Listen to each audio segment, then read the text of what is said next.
Hello friends, तो आज के लेक्चर में हम पढ़ेंगे एक्सरसाइज 7.1 के क्वेश्चन नंबर 5 के बारे में। ये question exam point of view से वेरी वेरी इंपॉर्टेंट है, क्योंकि आपको पता है कि अब एग्जाम्स में जो है वो केस स्टडीज़ आ रही हैं। तो इस टाइप के जो क्वेश्चन है वो केस स्टडी से रिलेटेड जरूर पूछे जा सकते हैं।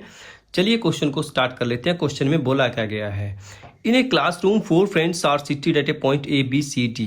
इसमें हमारे पास 4 फ्रेंड्स हैं। एक फ्रेंड यहाँ पे सिटेड कर रहा है, एक यहाँ पे, एक यहाँ पे और एक यहाँ पे। ठीक है, यानी कि चारों फ्रेंड्स जो है वो अलग अलग जगह पे बैठे हुए हैं। चंपा एंड चमेली वॉक्स इनटू द क्लास। चंपा और चमेली ने क्लास में घूमना स्टार्ट किया, यानी कि उन्होंने एक बार से वो क्लास में गए। And after observing for a few minutes, और कुछ समय के बाद उन्होंने ऑब्जर्व किया। चंपा आस्क्ड चमेली, चंपा ने चमेली से पूछा, do not you think ABCD is a square. उसने पूछा कि ABCD क्या एक स्क्वायर है। ठीक है, चंपा ने चमेली से पूछा कि आपको नहीं लगता कि ABCD जो है वो स्क्वायर है। ठीक है, चमेली डिसएग्री। चमेली ने बोला कि ऐसा नहीं है, वो स्क्वायर नहीं है। Using distance formula find of them which is correct. आपने बताना है कि इनमें से चंपा जो करेक्ट है या चमेली करेक्ट है। तो उसके लिए हम क्या करेंगे, सबसे पहले हम डिस्टेंस फॉर्मूला यूज करेंगे। चलिए, तो सबसे पहले हमें इन चारों का डिस्टेंस निकालना जरूरी है। तो पहले हम इनके कोऑर्डिनेट्स वगैरह फाइंड आउट आपको करने पड़ेंगे। कोऑर्डिनेट्स कैसे फाइंड आउट करते हैं, देखिए सबसे पहले हम ए के कोऑर्डिनेट्स निकालते हैं। ए के कोऑर्डिनेट्स के लिए सबसे पहले आप एक्स एक्सिस की वैल्यू देखेंगे। एक्स एक्सिस की वैल्यू देखिए यहाँ पे कितनी है 3, और वाई एक्सिस पे कितनी है ये वैल्यू 4।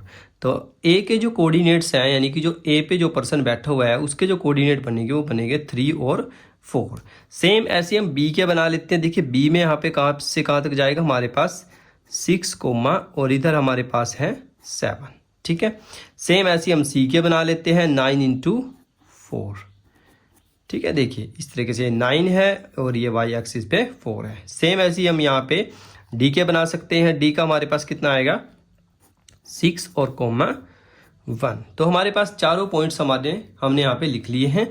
तो हम इन चारों का डिस्टेंस फॉर्मूले का यूज़ करके सबसे पहले हम डिस्टेंस निकाल लेंगे। ठीक है, तो कैसे करते हैं, सबसे पहले हम निकालते हैं डिस्टेंस ऑफ AB। सबसे पहले हम AB का डिस्टेंस निकालते हैं। AB का डिस्टेंस निकालने के लिए हम क्या करेंगे, सबसे पहले यहाँ पे लिखेंगे A और इधर लिखेंगे हम B। A के पॉइंट्स हमारे पास हैं 3 और 4, B के पॉइंट्स हमारे पास हैं 6 और 7। चलिए स्टार्ट कर लेते हैं। डिस्टेंस फार्मूला क्या था हमारे पास, AB is equal to, distance formula क्या होता है x2 - x1 का स्क्वायर, यानी कि 6 - 3 का square, that is x1 y1 x2 y2। तो x2 - x1 का स्क्वायर प्लस y2 - y1 का भी स्क्वायर, और इसके ऊपर हम क्या लगाते हैं स्क्वायर रूट। तो AB की वैल्यू मेरे पास आ जाएगी 6 में से 3 गया 3 का स्क्वायर, प्लस 7 में से 4 गया 3, और 3 3 जा 9, प्लस 9 और 9 को क्या लिख सकते हैं हम 18, और 18 का रूट क्या होता है 3√2। ठीक है, तो ये इतना यूनिट डिस्टेंस हमारे पास आ जाएगा AB का। ठीक है, तो जो भी स्टूडेंट्स हमारे पास नए हैं इस चैनल पे, प्लीज़ चैनल को सब्सक्राइब करें, लाइक करें और ज़्यादा से ज़्यादा अपने फ्रेंड्स को शेयर करें। चलिए आगे हम निकाल लेते हैं डिस्टेंस ऑफ BC। B से C तक का डिस्टेंस भी हम निकाल लेते हैं। यहाँ पे लिखेंगे B, यहाँ पे लिखेंगे C। B के कोऑर्डिनेट्स हैं 6 7 और इसके हैं हमारे पास 9 और 4। चलिए कैसे निकाल लेंगे distance formula, BC is equal to x2 - x1 का स्क्वायर, x2 - x1 का स्क्वायर प्लस y2 - y1 का भी स्क्वायर। चलिए BC इज इक्वल टू 9 में से 6 गया 3 का स्क्वायर, प्लस 4 में से 7 गए -3 का स्क्वायर। तो BC की वैल्यू मेरे पास कितनी आएगी 9 प्लस 3 का स्क्वायर, फिर से 9, 9 और 9 18, और 18 का स्क्वायर रूट क्या होता है 3√2। तो ये दोनों फार्मूले हमने जब लगाए डिस्टेंस के AB में और BC में, तो हमने देखा कि दोनों का जो डिस्टेंस है वो सेम आया है। सेम ऐसे ही हम निकाल लेते हैं, यहाँ पे इस साइड में निकाल लेते हैं CD का। CD का डिस्टेंस देखिए क्या आएगा, सबसे पहले हम यहाँ पे पॉइंट्स बना लेते हैं। ये मेरा C है, ये मेरा D है। C के कोऑर्डिनेट्स हमारे पास हैं 6 और 1, और D के मेरे पास है 9 और 4। ठीक है, चलिए डिस्टेंस फार्मूला लगाते हैं। तो x2 - x1 का स्क्वायर प्लस y2 - y1 का स्क्वायर, और ऊपर आ जाएगा स्क्वायर रूट। तो सी डी की वैल्यू कितनी आ जाएगी, 9 में से 6 गया 3 प्लस 4 में से 1 गया 3 और इसको ओपन करेंगे। 3 का स्क्वायर 9 प्लस 9, 9 और 9 18, 18 का स्क्वायर रूट क्या होता है 3√2। तो ये भी हमारे पास सेम ही आया है। तो इससे आपको क्या पता लग रहा है कि ए बी बी सी और सी डी दोनों बराबर हैं। तो हमारा जो लास्ट पॉइंट रहता है उसको भी हम सिंप्लीफाई कर लेते हैं, दैट इज ए डी। ठीक है, ए डी के लिए हम क्या करेंगे, सबसे पहले ए के कोऑर्डिनेट लिखेंगे और फिर लिखेंगे हम डी के। ए के हमारे पास है 3 4, डी के हमारे पास है 6 और 1। ठीक है, चलिए ए डी में डिस्टेंस फॉर्मूला लगाते हैं, 6 माइनस 3 का स्क्वायर x2 माइनस x1 का square plus y2 minus y1 का स्क्वायर, ऊपर स्क्वायर रूट लिखते हैं। 6 में से 3 गया 3 का स्क्वायर, 1 में से 4 गया माइनस के 3 का स्क्वायर।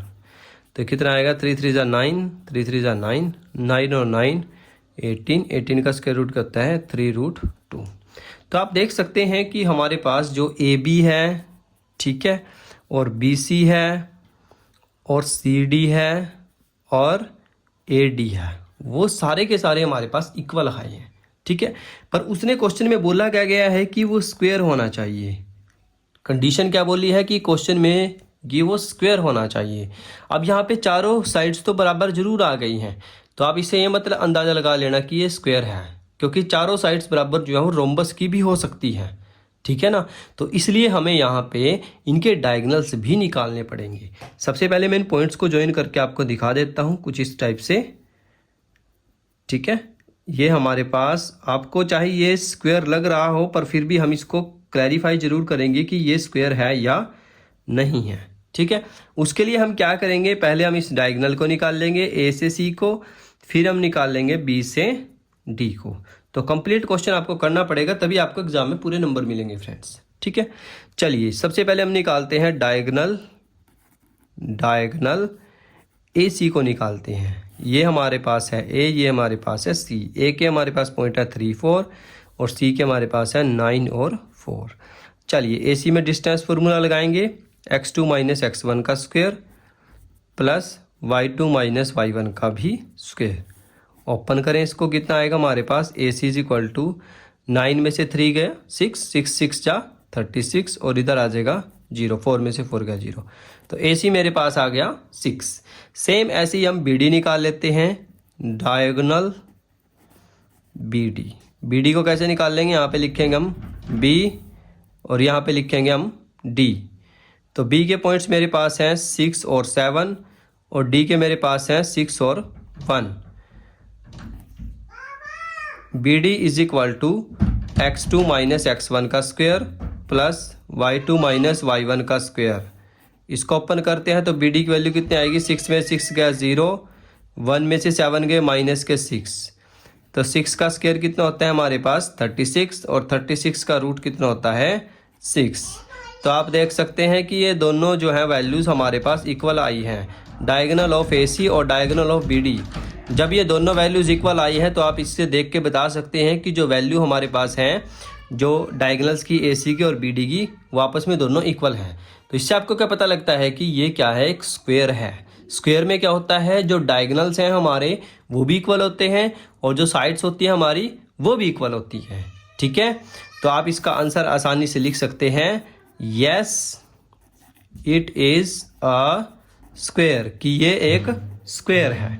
ठीक है, तो इसमें हमारे पास चंपा और चमेली दो फ्रेंड्स थे। चंपा ने पूछा था चमेली से, तो चंपा यहाँ पे जो है वो करेक्ट है, यानी कि राइट, और चमेली जो है वो रॉन्ग है, क्योंकि चंपा ने बोला था कि एक स्क्वायर है। ठीक है फ्रेंड्स, तो पढ़ाई करते रहिए। All the very best.